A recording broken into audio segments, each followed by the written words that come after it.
बहुत बहुत धन्यवाद। धन्यवाद इसलिए क्योंकि दुनिया में सबसे कीमती होता है समय, और आपने अपना कीमती समय हमें दिया, इसके लिए आपका धन्यवाद। लेकिन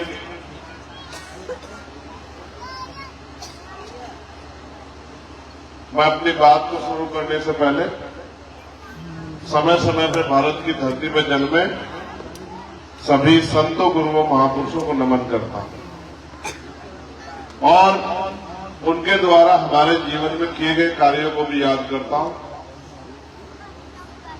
आज जो कुछ हम पे है उसमें सबसे बड़ा योगदान है डॉक्टर बाबा साहब अम्बेडकर का। किसका?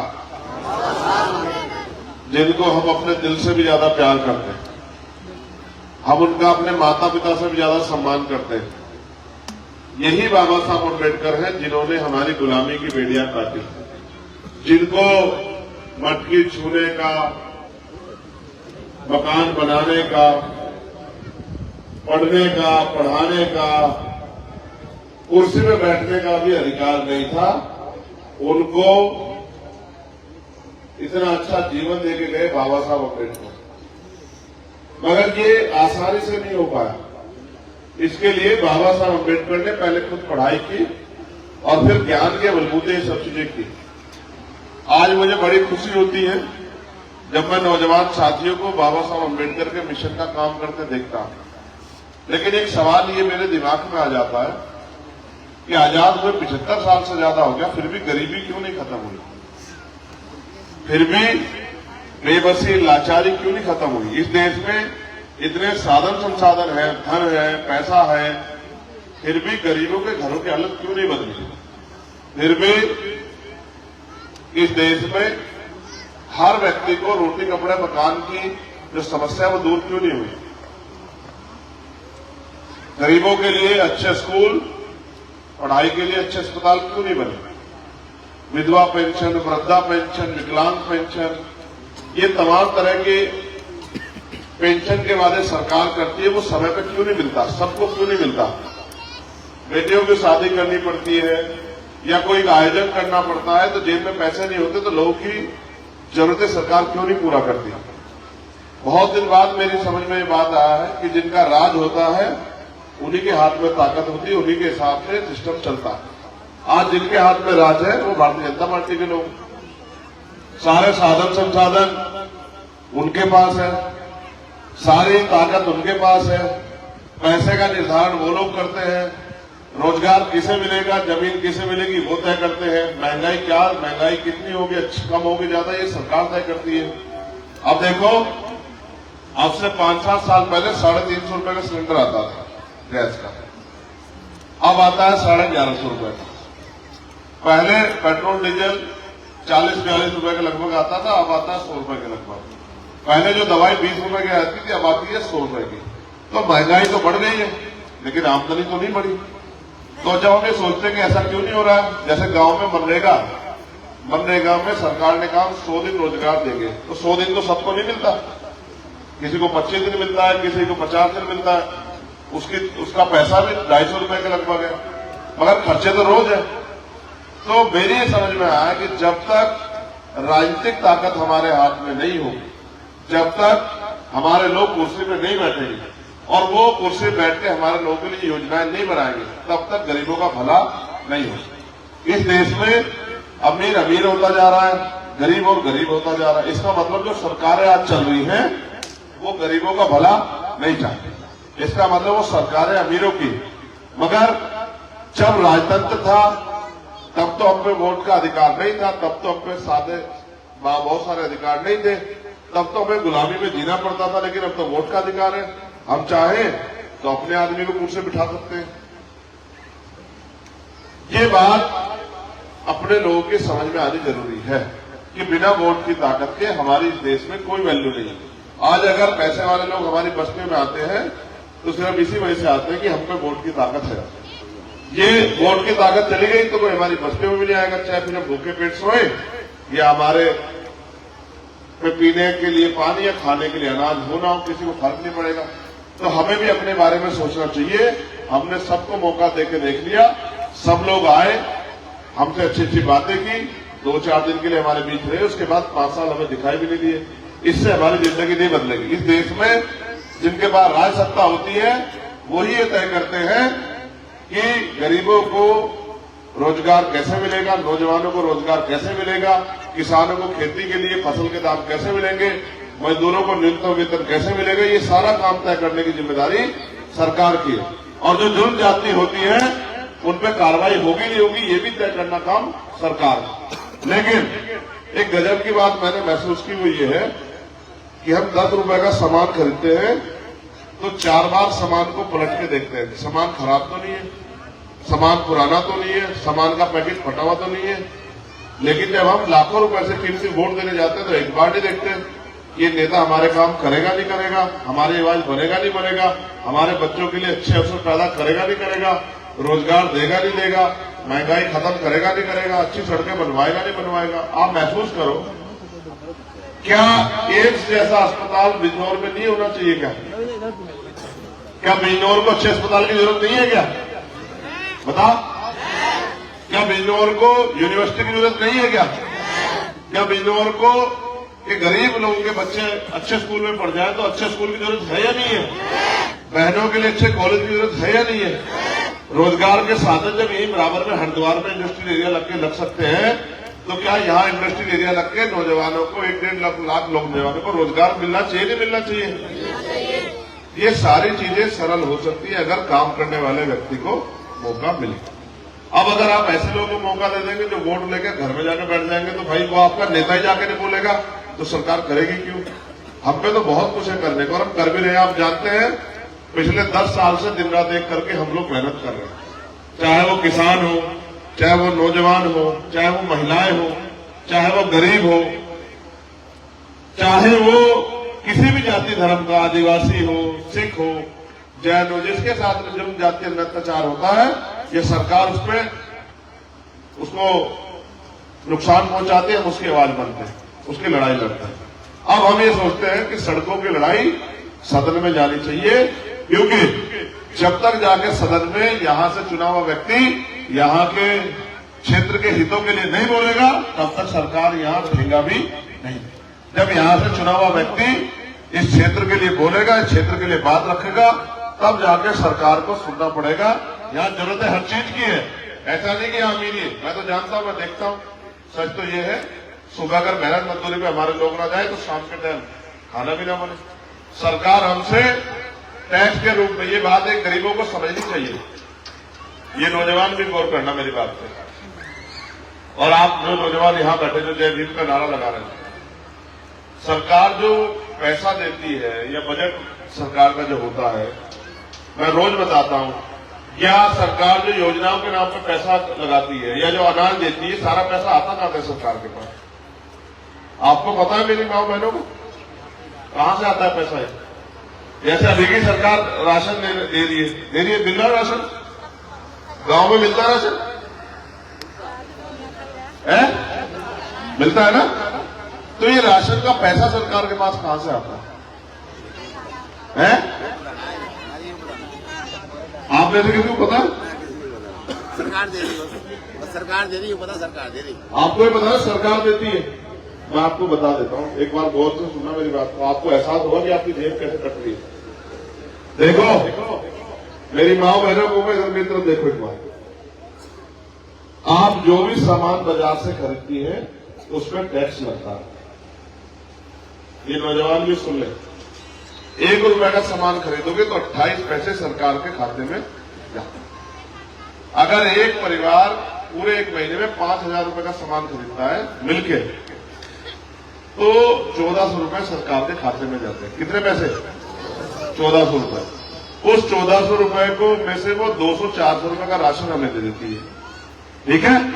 उल्टे हमारे 1,000 रुपए की तरफ बच जाते हैं। लेकिन हम ये सोचते हैं कि भाई सरकार हमें दे रही है। असल बात यह है कि जो टैक्स में आपका पैसा जाता है उसी से सरकार का बजट बनता है। अब महसूस करो, 400 रुपए का राशन दिया और सिलेंडर पे 600 रुपए बढ़ा दिए, तो आपकी जेब तो भाई की वही कट गई। फिर बिजली के दाम देखो, आप पहले 120 रुपए का आता था बिल, अब मीटर लग गया गांव गांव में, कितने पैसे का बिल आता है? 500, 700, 800 रुपया। 400-500 रुपए का तो कुछ इधर से काट लिया आपकी जेब से। पहले पेट्रोल डीजल काफी सस्ता था, मोटरसाइकिल वगैरह यूज थे, बस वगैरह साधन यूज करते थे तो कम किराया था, अब वो किराया बढ़ गया। अब तो खाद्य तेल पे भी बढ़ गया और मजदूरी बढ़ी। देखो हाँ, महंगाई तो बढ़ गई 20 गुना, लेकिन जो खेतों में काम करने मजदूरी मिलती थी वो बढ़ी। पहले जो कितने पैसे मिलते थे खेत में काम करने के, किसी के घर में काम करने के, 200-250 रुपए, अब 300, 350, 400 हो गए होंगे। तो आमदनी तो बढ़ी नहीं, महंगाई बढ़ी है। अब आप ये महसूस करो कि इस देश में गरीब रोटी रोटी के लिए मोहताज है।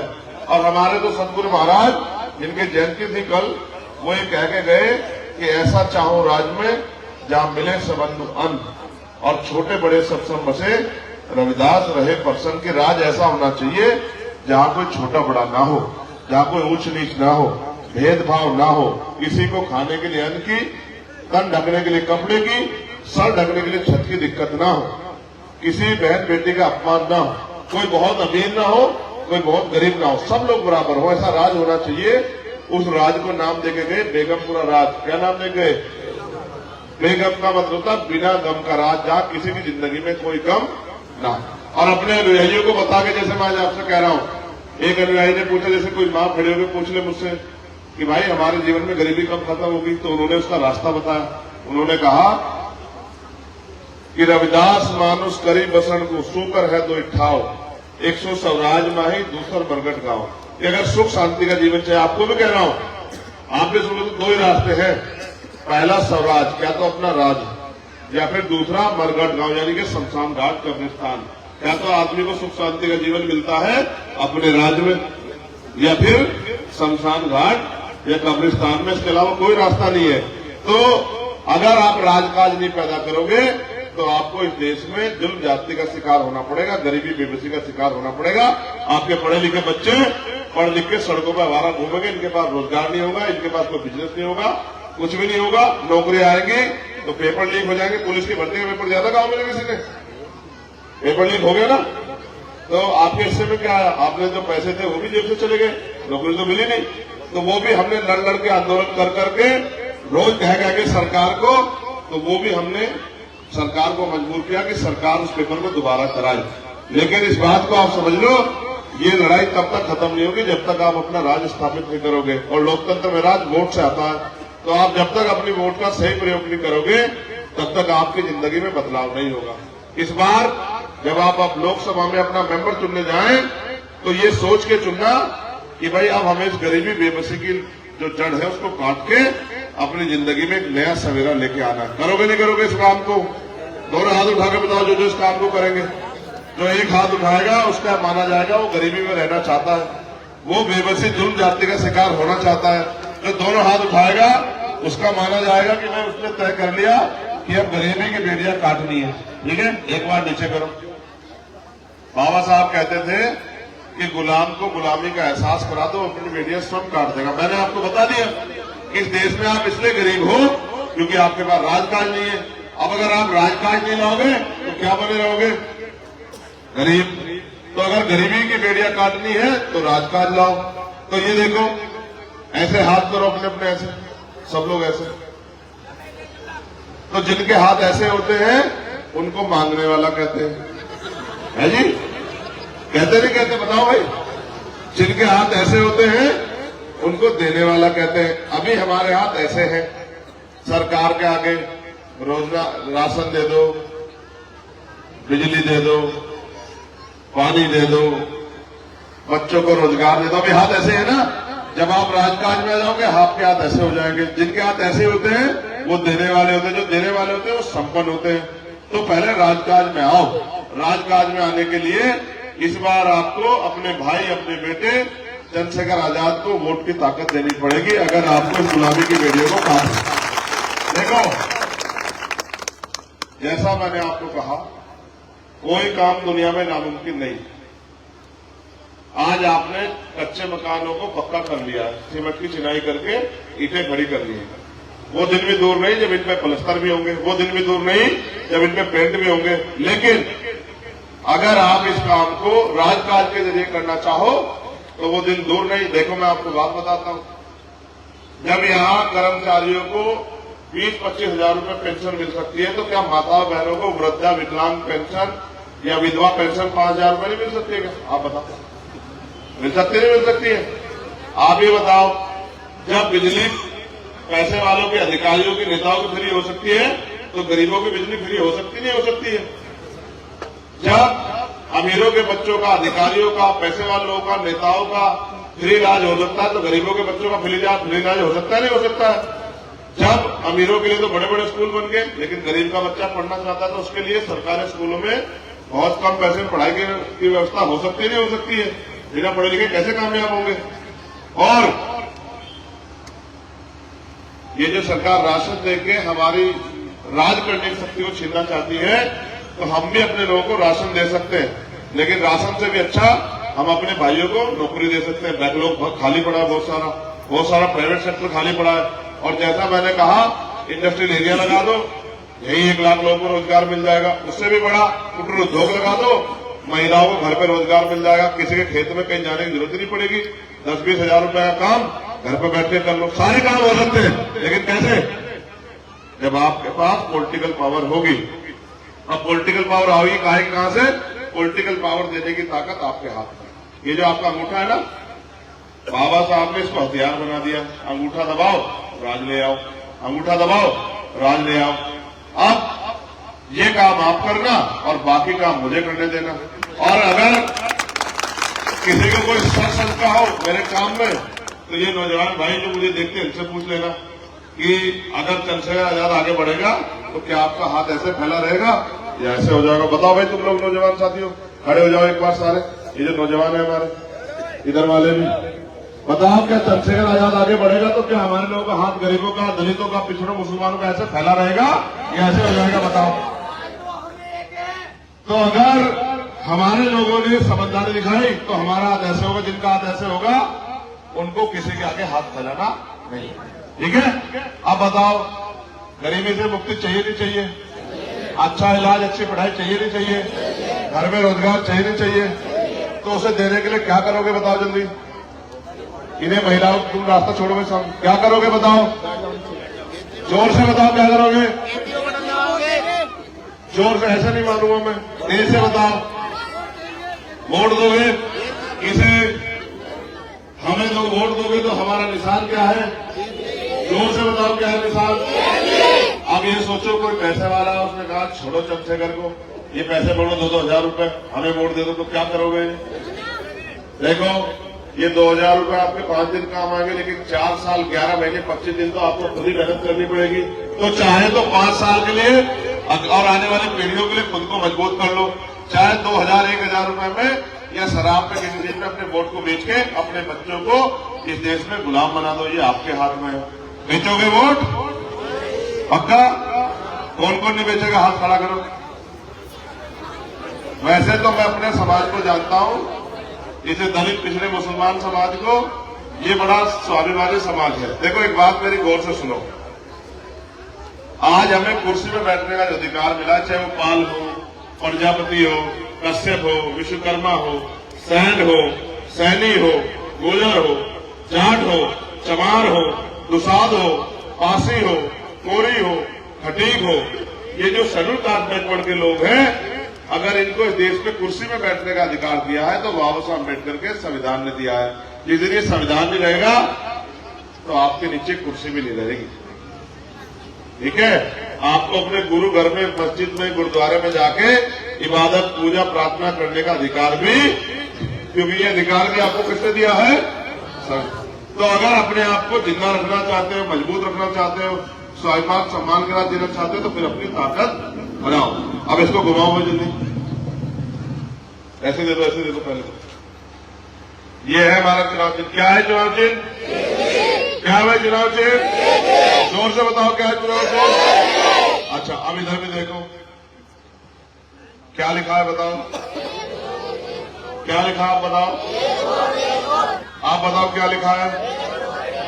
तो ये बात भी आप जान लो, जिनसे मुकाबला है वो बहुत पैसे वाले लोग हैं, उनके पास बहुत साधन है, उनके पास मीडिया है, उनके पास सब कुछ है, तो उनका मुकाबला अकेले चंद्रशेखर आजाद तो नहीं। आप भी जानते हैं कि मैं तो आपके बीच के परिवार में किसी धन्ना रेख का बेटा तो नहीं हूं, किसी करोड़पति का, किसी उद्योगपति का। मैं तो प्राइमरी स्कूल के हेडमास्टर का बेटा हूं। मैं जानता हूं जो पैसे के आधार पर राजनीति करेंगे वो पैसा जो खर्च करेंगे उससे पैसा कमाएंगे, जो पैसा कमाने की राजनीति करेंगे वो आपका भला नहीं कर सकते। तो हमें मिलजुल के इस अन्याय के खिलाफ लड़ना पड़ेगा और अपनी ताकतें बनानी पड़ेगी। तो मैं आपसे आग्रह करूंगा, चाहे आप 1 रुपए की मदद करें, लेकिन अपनी मेहनत ईमानदारी कमाई से इस केतली में मदद जरूर करें, क्योंकि आपकी मेहनत ईमानदारी का जो पैसा है वो दुश्मनों के लाखों रुपए से बढ़कर है। आपका 1 रुपया भी मेरे लिए लाखों रुपए के मुकाबले। इसलिए मैं आपसे आग्रह करूंगा कि आप अपनी मेहनत कमाई से मदद जरूर करें। और जो माँ बहन पैसे ना लाई हो, उनपे 1 रुपया भी ना हो, उनकी हालत भी मैं समझता हूं, उनसे मैं कहूंगा कि वो हाथ उठा के आशीर्वाद दे दें, वहीं से हाथ उठा के आशीर्वाद दे दें, उसमें भी बहुत शक्ति है। लेकिन फिर मेरी बात को सुनो, हमारे लोग तमाम तरह से इधर उधर घूमते फिरते कि हमारी जिंदगी अगर बदलेगी तो वो राजकाज से बदलेगी। इस बात को भी आप समझ लो, बिना राजकाज के जिंदगी नहीं बदलेगी। और राजकाज लाने के लिए मेहनत करनी पड़ेगी, एक एक पैसा जुटा के अपनी ताकत बनानी पड़ेगी और विरोधियों का मुकाबला करना पड़ेगा। तो अब इस गांव में तो मजबूत लोग भी हैं, 500 रुपए भी दे रहे हैं, इनका भी बहुत बहुत धन्यवाद। सदगुरु महाराज जो है ऊपर वाला, इनको भी खूब इज्जत ताकत हिम्मत दे और इनको कामयाब करे। लेकिन असल ताकत किस बात से बनेगी? किस बात से बनेगी असल ताकत? वोट से। तो भूल तो नहीं जाओगे या उन्हीं नेताओं के चक्कर में पड़ोगे जो 5 साल आपके घर बस्ती में भी नहीं आते? पिछली बार जिसको वोट दिया था बस्ती में आया दोबारा? क्यों ही बताओ, आया दोबारा? तो जो आपकी बस्ती में वोट लेके ना आए, जो आपकी ताकत लेके आपकी मदद ना करे, ऐसे लोगों के चक्कर में नहीं आए। ठीक है? दोनों हाथ उठाओ जो लोग केतली को वोट देंगे, दोनों हाथ, एक हाथ से नहीं मानूंगा। नहीं, गुरु घर में बैठे मन से उठाना, झूठ नहीं उठाना।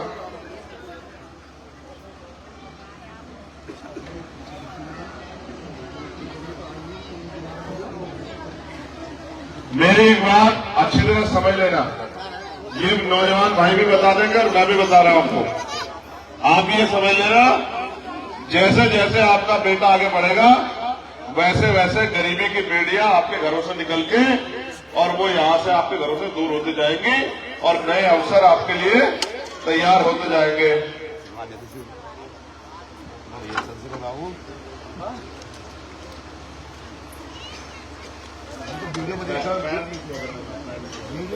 मैं तो इनसे आशीर्वाद इसलिए लेता हूं कि बहुत ताकतवर लोगों से मुकाबला है। मेरे पास तो पैर छूने से ही आपकी वोट से ताकत बनेगी। जिस दिन ताकत बनी उस दिन आपको किसी का के हाथ ऐसे फैलाना नहीं। एक ये भी ध्यान से रख लेना अपने। देखो ये तो सच है, मेरे पास काम बहुत है, लेकिन ये भी सच है कि आपको मेरी जरूरत पड़ने से पहले चंद्रशेखर आजाद आपके बीच में होगा नहीं होगा? मैं बताओ, कोई ऐसी बात होती है कहीं मेरी जरूरत हो मैं भी जाता? बताओ। और जो लोग मुझे ताकत देंगे उनके लिए तो मेरे खून देंगे कतरा कतरा भी कुर्बान, समझ रहे हो?